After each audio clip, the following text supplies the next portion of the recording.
Oh, hang on. Also, It is now. where did the nail go? Oh. No idea. All What's that? nine are here. What? Just like when you wake up and you're like, how is one nail missing? I don't know. You know how it is. Indeed, it's usually toenails, but that's the way it works. Right, we are at Thought Bubble 2025, and we've got Rich Johnson doing his thing. Oh, good Lord. This is the kind of chaos we get in the final hours of this particular convention. Sunday, like I say, final couple of hours. How has the weekend been? Let's talk about the convention itself. How's Harrogate treated you? Oh, I love it. This is my second time here. I don't live in a walkable city, so I get to a walkable city, and I'm like, this is paradise. And yourself? Yeah, it's Because you've been in separate rooms. yes. So, I mean, you've yes. been in Red Shirt, That's and right. then yourself in, 2000 The other way around, AD. yeah, 2000 AD in the Red other way Shirt, around. yeah. So, how's the vibes been, certainly for yourself? Yeah, really good. I mean, the football was like just the best show, right? The vibe's always brilliant here anyway. But it's been like a really good show, and obviously with Daredevil being announced on Friday, the feedback and it already is like a lot of excitement. So we were like pushing to get it announced before. So it's You been are perfect. treading on my segue, sir. Thank you I'm so sorry. much indeed for that. But it's great to hear that it's been good for you. I mean, certainly I've been trying to collect messages for the organisers as well, and I'm certain that you'd love to kind of spread the word to the team. It's everyone's favourite show, isn't it? Yeah, Excellent stuff. it really is. So, Daredevil then, if we're going to dive into that. So it is literally just being announced the week or so ago. Yeah. Let's start with the origin, certainly for the pair of you kind of connecting. Who reached out to who, or how was the whole thing brought? So I told Marvel that he was drawing Daredevil before he knew that he was going to is that draw. right? I didn't know that. Well, I was at the Marvel offices, and I had been talking to them, and I got offered Daredevil. They asked me what I would do or how I thought about it, and I said, I think it would be great if Lee Garbett draws it. And they're like, we love that idea. They were super into it, and so I'm in the offices under the table texting Lee, and I was like, I may have said that you would draw Daredevil, so... That's amazing. Yeah, I was completely unaware of this. We had like a sort of textbook because we had dinner in Orlando. Right? Yes. We talked about like working together on something, and yeah, so we'd had like a sort of back and forth chat, and you were saying about sort of something, and I remember you saying, "Is there anything you're particularly interested in?" as well? And I was like, to be honest, what I'd really love is Daredevil, and at the same time, Stefan messaged because Daredevil, and I was like, oh, well, there you go. It's like it's. Why do you think Daredevil was a fit for yourselves? I mean, your work. I mean, it's so nimble. It's so light. I mean, it obviously deals with some real kind of trauma of the characters. But Daredevil is a whole other bloody ball game. He's like it's all scar tissue.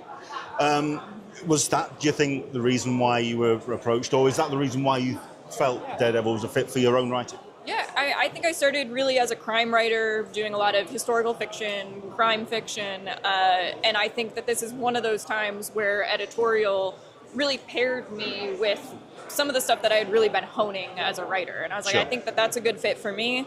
I really like to lean into those kinds of stories where we get stuff like Born Again, the Maleev and Bendis run. I really like that darker feel that feels very grounded, but you're still in the Daredevil universe with these people in tights and in costumes. I really love that approach to superhero comics. It's my favorite thing to read, so I'm very excited to work on it. Fair enough. It's just always like Marvel's coolest book, right? It's just this, and he's kind of somewhat ring fenced as well from what else is going on in that universe. So he get to really get like in deep and immersed in his world. And sort of visuals for me, my era was like I say, was the John Romita Jr. and the Senti sort of run. So John Romita Jr. growing up was like my favourite artist, and so I can see that in certainly the panel framing, the real. The perspective shots as well. Absolutely. Yeah. So I just thought it was like amazing. So so that was like always something that like resonated and something I wanted to be able to kind of like play in at some point. And so when the opportunity came up, that's like straight away. But it's just, I don't know. It's just Daredevil, man. Come on, that's it, right? There's nothing. You don't really have to say anything else. Well, I mean, I've never actually seen Daredevil as cool because, like I say, there's a lot of damage there. So it's unlike any other, he's unlike any other character out there in that it's not a case of redemption for him. He's almost diving into that trauma. Is that something that you feel is going to be a theme to your book, or is there going to be more of a redemptive arc? How do you feel you want to take that character on? Oh, that's a big question. I mean, I feel like that's a part of who the character is, regardless of what he's doing. And I think where we find him is really in a spot where he's trying to put some pieces together, and it seems like things might actually be going well. He has a new job as a law professor, and in issue 1, we go with him day 1 to his first ever class he teaches. And Matt Murdock might struggle a little bit to find his professor footing, but I mean, that's part of the fun of it, is we're like kind of learning that with him. Like, he's really got the hang of being Daredevil, and now he has this new thing that he has to tackle. So he's getting the hang of being Matt Murdock again. Yeah, exactly. And I think that's a big part of it, is you can define who Daredevil is, and in our Daredevil, especially early on in issue 1, there's a lot of confidence. He knows what he's doing, he knows the city, and he's very confident in his ability as Daredevil. And then we have this other side of Matt Murdock, where he's really second guessing, like, who is Matt Murdock? What is my life going to look like? So it's almost like a flip on the traditional Daredevil kind of take on that character. That's interesting. Yeah. Okay. Yeah, I really like that. Fair enough. I've heard about the announcement, but I am going to plead complete ignorance about the actual breakdown of the book in terms of, is it a limited series? How many issues are we talking? What's the timeline like? It's an ongoing. It's an ongoing series. Excellent. Yeah, and so when we're on it for the long haul, right? They're so few and far between nowadays, aren't they? Absolutely. So yeah, it's the plan is to just keep going with that. We know that I think issue 13 is Legacy 700 or something. Wow. So we've already been discussing plans for that. You have a roadmap going that far. Yeah, that's been discussed and stuff. So yeah, as long as they'll have us, really, pretty much. And for yourself, when it comes to your own process, where are you in the way of your art and in for Daredevil for this book? Sorry, yeah, sure. Well, just I'm on issue 2 at the moment. All right, okay. So and the book's out in March, so we've got like a nice lead time. Yeah. I'm aiming to be in a situation where we don't have to have any fill-ins. So it keeps that sense of continuity as well. So the vibes always remains the same all the way through. So yeah, it's just at the moment I'm just having as much fun drawing Matt as I am Daredevil. Oh, wow. Okay. And like Steph said, that whole seeing him breaking into this new world and struggling in it creates some like amazing bits of like moments of acting that I get to do with the character, which is my favourite thing to do with the art anyway. But then he's got we've got like a nice double-page spreads and stuff like that, and when he's feeling really confident as Daredevil, nice dynamic book. Yeah. So we've got a great mixture of both things to play with. But I'm just it takes a while sometimes to get to sort of lock into a character and lock into how you want to approach it. We've had like a really lovely amount of time ahead of that to sort of experiment, and we have a lot of new characters to design as well. Right. Some new villains and. Are they introduced pretty much off the jump, or are we? How much of a lead time are people going to reading this book kind of get into it? Is it a first couple of issues getting settled, or are you just out the gate? I think we kind of hit the ground running a bit. Yeah, we really throw you into his new status quo. But at the same time, it is his new status quo, and it's new for him. Learning to be a professor, meeting the people, meeting his students, other professors. We've got kind of a new bar he goes to because it's where all the professors hang out, like after hours. A social Matt Murdock. Good grief. Okay, fair enough. Which is fun. So there will definitely be. There's a lot of the world on the campus, in the classroom that he's dealing with. Then you've got some new stuff in the Daredevil realm as well, with a new villain that you meet in issue 1 named Omen. And I mean, he looks awesome. So it really is a cool, I think, play between the two lives of Daredevil and Matt Murdock.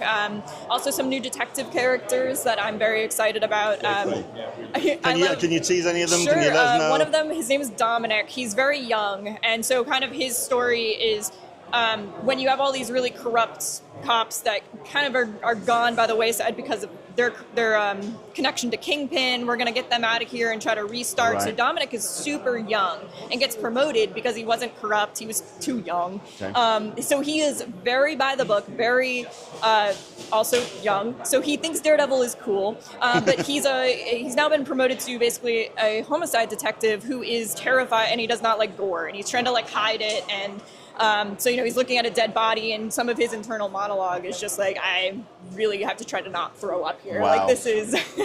But he's very smart and very good at his job. He just has these little things that he doesn't quite get, that like to get something done, sometimes you can't just follow the rules. So he's got a learning journey as well as Matt Murdock, and they really run alongside one another, and their journeys kind of go like this. Like, you really have this big moment where Is it a book which is from the perspective of Matt and Daredevil, Yes. or is it more of Hell's Kitchen's perspective on Daredevil? Because that sounds like, Dominic, is that very much a commentary, as it were, on And we do get some of his internal monologue, but I would still say we are in the perspective of From the Daredevil and Matt Murdock. Okay. Yeah, so we are, especially from page 1, it is Daredevil is telling you what he's doing in the middle of a car chase, essentially. Do you have any kind of writing touchstones of old runs or previous runs? Is there anybody or any runs that you kind of have looked at as terms of where you wanted to go with this book? Yeah, I mean, I think that ours falls closest in line with probably Bendis and Believe. Right. There's definitely a lot of, I really admire Ann Nesenzi. I can't not mention her. I mean, seriously, I feel so honored to be the next woman after Ann to get to write this. That feels really big to me. And I would say that's maybe my touchstone, and I think that's probably where tonally our story falls. Right, got you. I don't know if you want to say what And, well, I was going to say, so your issue 1, Yeah. have you seen the pages already? And you've seen that? If I can just put that microphone into your hand, and if you could just turn around for a second. So what they're like? What's the, you okay? They You all right? are, oh my God. Yeah. Oh, it's amazing. I mean, we knew it, right? Like, there's a reason that when they said, do you want to write Daredevil? My immediate response wasn't jumping up and down with joy. My immediate response was, yeah, if Lee Garbett draws it. Like, I mean, I knew he wanted it. I knew he wanted to do it. But also, like, seeing the stuff he was doing on Detective Comics, you just know he's going to bring something to Daredevil that's going to be new, but also just the sensibility of this character in the noir world story that we're going to tell. It's like, you can't get better. Fair enough. Is it coloured? Are you colouring as well? No, we've got Frank Martin's colouring. Oh, well, okay. Yeah, exactly. Yeah. So, and again, he was like another colorist. So, This is an embarrassment of we went isn't it? after him basically, and he was saying that Daredevil is the book that got him into comics, as it is for so many people. So he was overjoyed as well. So it's the creative team is literally we're all big supporters and fans of the book. So yeah. And you're happy with the pages? It's looking I haven't good? seen any colours yet. He's just coloured me on a Spider-Man cover, but that looked great. Right. But I haven't seen his colours on this yet. But he's on them like right now. So wow. yeah, I guess Fantastic. maybe next week we might see some. Excellent But yeah, he's super excited for it. And this is March. Comes out in March. Excellent stuff indeed. Looking forward to it. Do we have a title for that first arc? Has it been announced yet? I don't know if it's been announced, but it's Tomorrow's Devil. There we go. Yep. Certainly looking forward to the future. That's what we like to see. Yes. Stephanie, Lee, thank you so much indeed. Pleasure. They are breaking down tables. I think we are seconds away from them We've closed kicking it us out the down. goddamn door. So I want to say thank you very much indeed Thank for your you. time. And Yeah, thank you. hope you've enjoyed your time in Harrogate. Absolutely. Yeah. Cheers.